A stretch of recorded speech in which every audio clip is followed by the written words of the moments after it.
We're really, really excited to be with you today for so many reasons. First, it's a great day. Secondly, you guys are absolutely incredible. And third, I have an amazing guest with me, Robin, who I'm really excited to be chatting with today. Today, we're going to be talking about a really, really important issue, and that is addictions. It's a very, very touchy topic, but necessary. And we want to make sure we get this information to you so that you feel empowered and informed. So whether you know someone that's dealing with addictions or you yourself has dealt with it in the past, we want to make sure that we're giving you information that can inspire and uplift you. And that's what these messages are all about. So thank you so much for being with us for these few minutes. We appreciate you for following us, for supporting our content. Every Thursday at 12:30, we have our fireside chats where we bring on experts and guests to talk about real life issues. And don't forget that every Friday, we have our podcast, ATL Rise, where new episodes are released. So don't forget to subscribe if you have not yet. I am excuse me, an Apple girl. So I use Apple Podcasts, and that is my way of listening every Friday. I'm waiting for the alerts pop up so I can listen to it myself. Tomorrow, we have a very special treat. We're talking about reengineering, helping people dealing with addictions.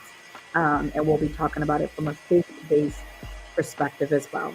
So, Robin, thank you so much for being here with me today. I'm really excited to chat with you.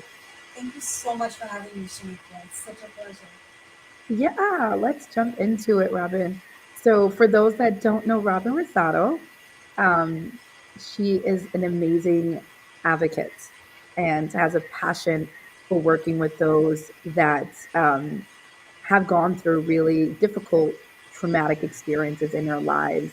And she is a CEO of an organization that will be launching and helping those with addiction. So, Robin, you're amazing. I'm going to read your bio. Thank you so Robin is the founder of Calliope's Cocoon, an organization dedicated to serving individuals in the Bronx, Boogie Down Bronx, who are dealing with substance use disorders. Addictions counselor at a medication assisted treatment program in New York City. And she's an advanced CASAC credentialed advocate, an acupuncture detoxification specialist, and a certified applied poetry facilitator with a bachelor's degree in creative writing. She's also passionate about destigmatizing addiction and believes in the power of expressive arts for healing and empowerment. Calliope's Cocoon offers individuals a safe, warm, and destigmatized environment where they are free to explore their emotions, thoughts, and experiences through community and expressive arts therapy. They'll also be providing various forms of therapy from poetry, music, art, and even sports, which is absolutely amazing. That's what re-engineering looks like. Robin, again, we're really excited. Is there anything I missed out that you want to add in? much. No, I think that's great. Awesome. Well, I always say when you are working with people that have gone through or dealing with addictions or any level of trauma, it takes a very special, unique heart to do this work. So I always want to know, what is the why? What made you get into this work? What fueled you? Well, I began actually in homeless shelters, and that was because of course, I'm from Washington Heights. Um, and as a kid, I saw so many just homeless people, and it just would just break my heart all the time. Um, and I always wanted to help, and it's like, well, I'm a kid, I don't have any money, and you know, when I got older, this was what I wanted to do, was work with the homeless. And when I got into it, of course, I saw like other things. I saw like a pattern that a lot of people who were homeless also had mental health issues, also had substance issues, and ultimately that's what then made me kind of like shift a little bit and go into substance use and get my case act. But like I said, it's connected. It's like if you're helping with one thing, you're going to automatically be helping with the other. Although I will say that, you know, when somebody's homeless, it's kind of it's difficult to do anything. That is always, I mean, that's a huge, does of course like a huge boundary because it's so overwhelming and so many things that you can't really access. Thank you for bringing those issues to the forefront. And you can definitely get your passion behind the words. And, absolutely, when you grow up in certain neighborhoods, the reality is you are exposed to a lot of unfortunate things like seeing people um, addicted to drugs. And it's really, really heartbreaking, when you walk in certain neighborhoods like Harlem in New York City. And it always breaks my heart. Our office, I raised previously was on 126th Street and Lenox Avenue, and that is a huge area where there's so many individuals impacted by drug addiction. Um, and it always breaks my heart to see that. So when you grow up in that environment, certainly it gives you another level of empathy for those individuals. So I'm grateful for your heart. Tell me, what are some of the reasons that people become addicted to drugs? What have you seen in your work or in your experience? What are some of the major reasons that people become addicted? So I think a huge factor of it is trauma. So I think that's one of that's for me, that's the thing that I've seen the most. It's not always the thing that necessarily keeps them addicted, but it's a lot of the time the what begins it is trauma. So that's why I think that there has to be a bigger focus on mental health. I find a lot of the times it's like drugs, drugs, drugs. But you have to think about, okay, but what is the source of this? Like, why? Why did it begin at all? And a Yeah, lot of times that's mental health. And if you don't deal with those underlying issues, then you're not going to be able to deal with the symptom. And substance use is a symptom. It's not, I mean, um, it's a disease, but it's also a symptom of something greater. yeah. So much of our work, Robin, as mental health advocates, is really informing the public and destigmatizing these really um, horrible messages that have been very prevalent over the years, that drug addiction is a crime.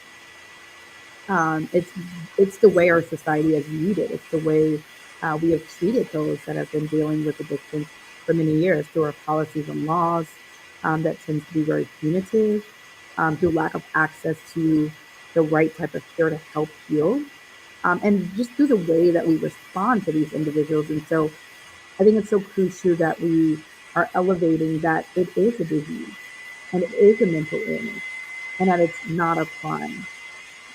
And so I'm wanting you to speak to that a little more. I think that's so important. And what I don't think a lot of people know is that the war on drugs and drugs being a crime is just based off of racism. That's what it was rooted in. So if you go back and you look, um, marijuana was like if you use marijuana, it was like you were like a criminal. And a lot of the people that they actually went after were jazz singers, like the number one person being actually Billie Holiday. And you also see the difference between people who use crack and people who use cocaine. So they treated people who use cocaine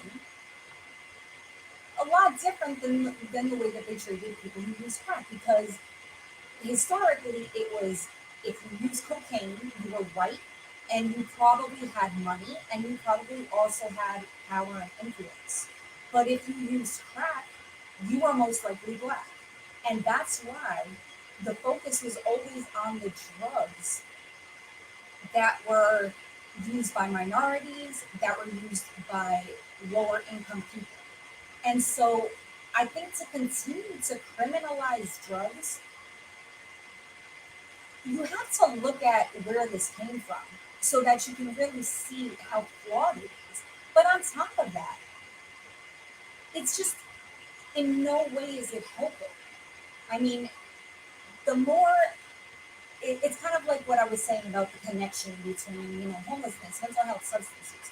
So if you then pile on legal issues, I mean, how is this helping the actual issue? It's not. So So I powerful. mean, I think that just the fact that personally, I believe that all drugs should be legalized. And what's interesting is some of the drugs that are legal, those are like the ones with the least issues that people don't have these well, they do have addictions, but not as much as the things that are illegal. And I think a lot of that does come from society, the way that these things are treated in society. Absolutely. And you mentioned something about the arresting aspect of it. We had believe a police officer on, I think it was last week, and he talked about how arrest has been a solution, arresting individuals, whether they're dealing with mental illness or addiction or whatever it is. That's the solution. It's not a, although we know it doesn't solve anything. And I had asked the question, well, what happens? Do police officers have training that when that arrest is made, what happens to that person's life afterwards? Whether it's difficulty getting a job or whether it's not being able to have a life like education, moving forward in other areas and progressing. And the response was so shocking to me. This retired police officer said, no, he said, we don't have any training in that and we don't think about it. So these systems, I do believe, have to work together. Mental health departments and entities must work together with community based organizations and with police. It has to be a community effort in order to ensure that the model that we're bringing to help heal people is holistic across the board, because we may have community agencies that understand, right, that arrest doesn't help and that healing looks this way. But if our policies and our laws are not uh, mirroring or aligning with what we know works, then how are we helping people to heal? Absolutely, yeah. I mean, it's so shocking and disturbing to hear. I mean, I think that one of the most disturbing things that I've seen or that has come out recently was how police officers could actually go up to someone and decide if their behavior was like erratic, that to commit them, to actually commit them. Um, but police officers generally don't have this kind of training or knowledge or skills to determine that. That they're a danger to themselves or a danger to others. So you see these instances where if someone is acting a little bit out of the ordinary, it turns into either a criminal matter or a matter in which like they can actually take away this person's freedom and tell them that they can't make decisions on their own.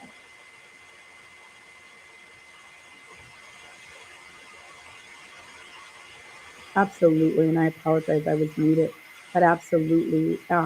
This is why your work and what you're doing with your organization is so important. Can you talk a little bit about your work with the homeless, with homeless individuals? You, before we went live, you actually described a feeling of helplessness, and I think that's a feeling that many people feel working in this work. It can feel very like you're not making progress, and you can feel like you're burning out, right? That sense of helplessness. Can you tell us a little more about that? I think that I don't have the solutions, but obviously we don't have enough resources to deal with all of the people who are struggling, experiencing homelessness, experiencing substance use issues, and mental health issues. And when I was one shelter in particular, it was I had 50, not just people but families in 9 different locations in the Bronx.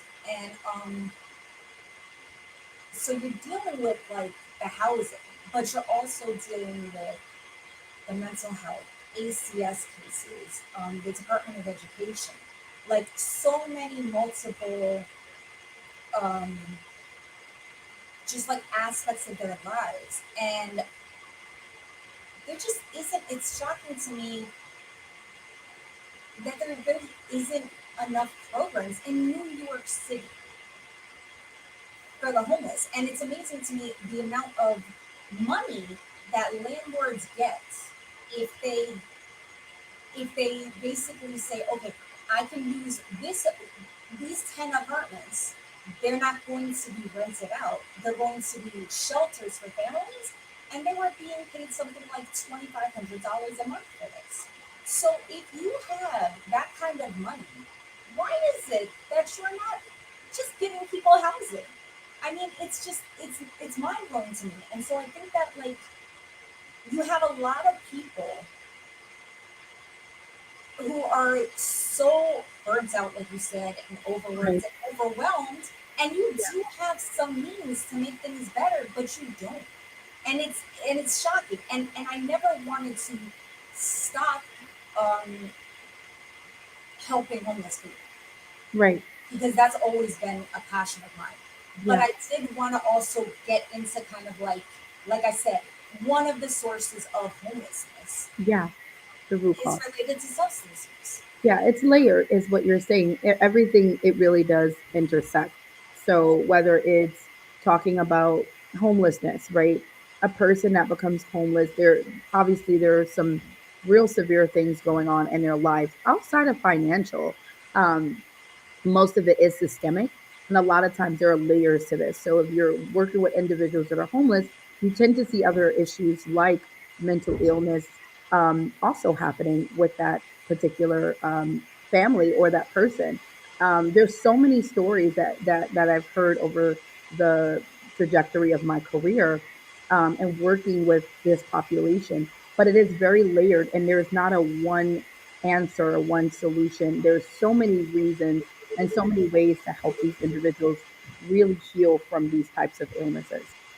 Yes, and that's one of the things that I want to do in Calliope speaking is for it to be person centered, for people to understand that it's not a one size fits all thing. Like, and and this organization is somewhat based off of expressive arts therapies, which in itself is a small cluster, but we also have it's kind of a place where I would hope that people will try things, see what they're drawn to, what they connect with. And if they can, then kind of like go with that and nurture that and foster it and make it into something where they can find this is a way that I can express myself. I can turn these negative things in my life into something positive, into something I'm proud of, into something that I've created. And I think that it gives people a sense of purpose and fulfillment. And I think that one of the issues is that like, what am I gonna do? What am I gonna do with my life? And for a lot of people who have substance use disorders also have SSI. They don't necessarily have to have a job, and a lot of people, most people on SSI can't have a job. That's why they have SSI. But it doesn't mean that you can't have purpose.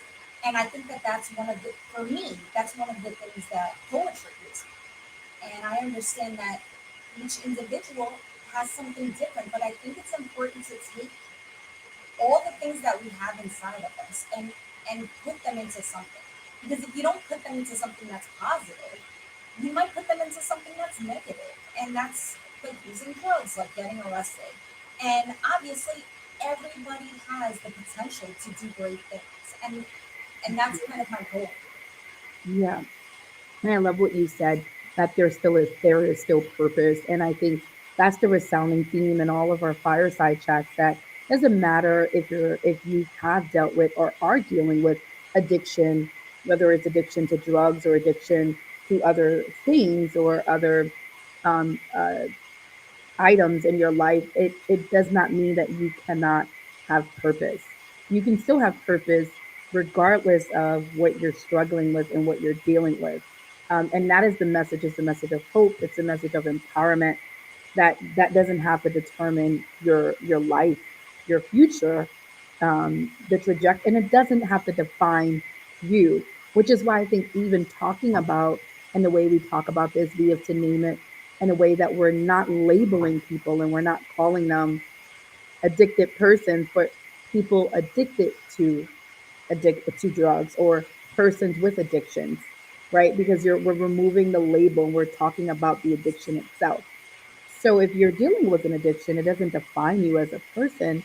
So many people feel defined by their addiction because it is definitely an illness. But I think what adds to that is the way that society labels and stigmatizes these individuals, and the ways that our policies, of course, are designed. This is what causes that sense of purposelessness to happen in people's lives. I so love that you said that, Chico. That's I think that language is so important, and I don't think that anyone wants to be labeled generally for one thing because we're made up of so many things. And when it comes to people who have substance use disorders, that seems for so long to have been acceptable.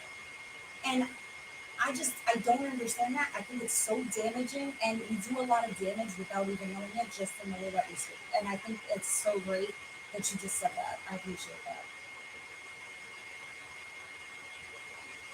Yes, absolutely. Thank you, Robin. We're wrapping up here, but I just wanted to talk about solutions, and that's typically what we like to do after talking through the problems. Is what do solutions look like for these individuals? How do we help these individuals? How do we create programs to truly ensure that lives are being changed? Not that we're meeting numbers, because a lot of times we have programs that are not helping people. We need programs that are going to save people lives, save people from overdosing, save people from going to work and going home and overdosing. We need programs that will do this. And the problem is not that we don't have enough programs, we don't have enough effective programs. We don't have enough programs that help people. We don't have enough programs that really bring healing to people's lives. And so, we when thinking about solutions, our solutions today, what does that look like? It has to align with what the needs of this generation and this era is. And so let's think about some innovative ways to help these individuals. I'd love to hear your thoughts on that. I think the biggest thing is harm reduction.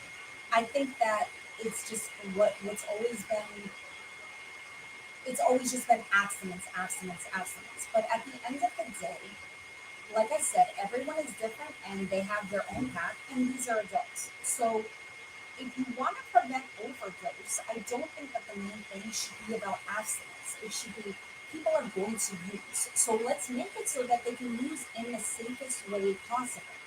Like don't let perfection be the enemy of good. If you're not overdosing, if you're doing things that are productive with your life, whatever it is, but you're alive and you're here and you're functioning. And I just want to say, that On Point NYC is is one of the best programs that I've ever seen.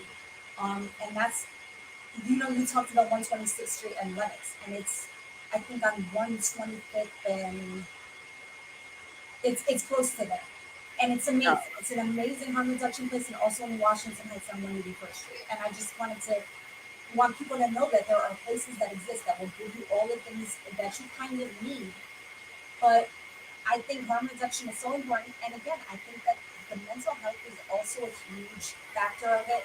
And expressive arts therapies, I think, is just like a really innovative thing that people should be utilizing more that they don't. And I don't really understand it. Um, I think but it's I think that awareness and yes, access, but I agree with you on that. The expressive arts therapy, it's a growing, evolving yeah, field. I think over absolutely. the last maybe 7 years or so, we've been seeing more prevalence of it bursting into other. We see it in the traditional mental health therapy setting, and now we're seeing it in substance abuse and addiction programs as well. But I agree, it's an excellent program. We need more resources that can fund these programs. Yeah, yeah. And I just think the biggest thing is you have to treat each individual as an individual. Yes, And that's the biggest thing. So there's a different solution for everybody. But the thing is, we need the people to come and sit down with people, get to know them, and find out why do you use. You know, why did you start using? Why are you using now? What is that are getting in your way? Like, what do you feel? Because just because you're using drugs doesn't mean that you have a drug problem. And that is not for us to decide. That's for the individual to decide.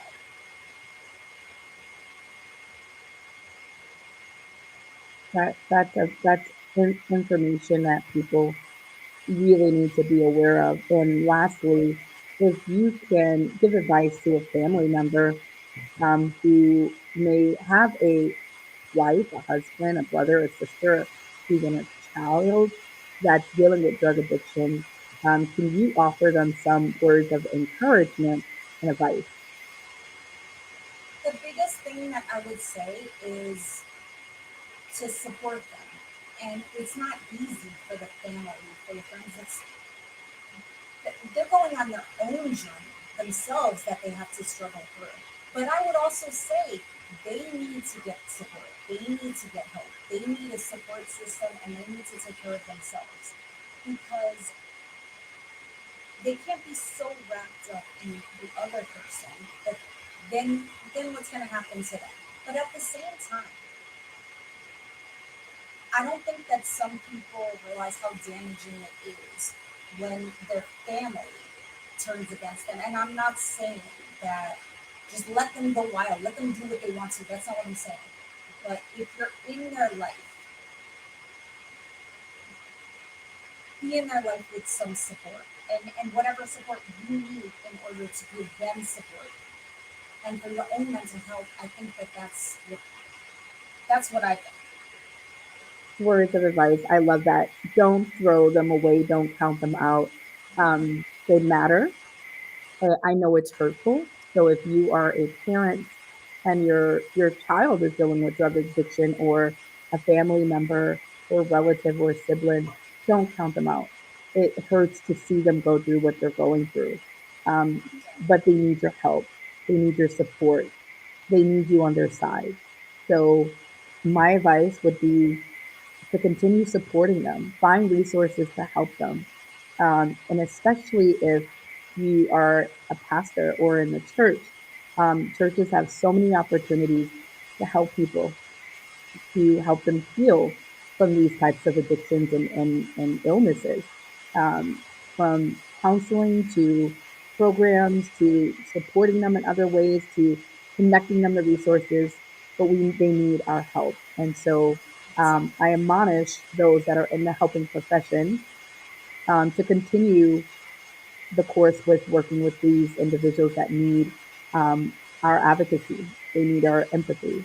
They need us to continue elevating these issues and creating programs that will really bring true healing to their lives. And so, Robin, I appreciate you. We're wrapping up on time, but any last words before we come to a close? I appreciate you, Shamika, so much and this organization, and thank you so much for having me on.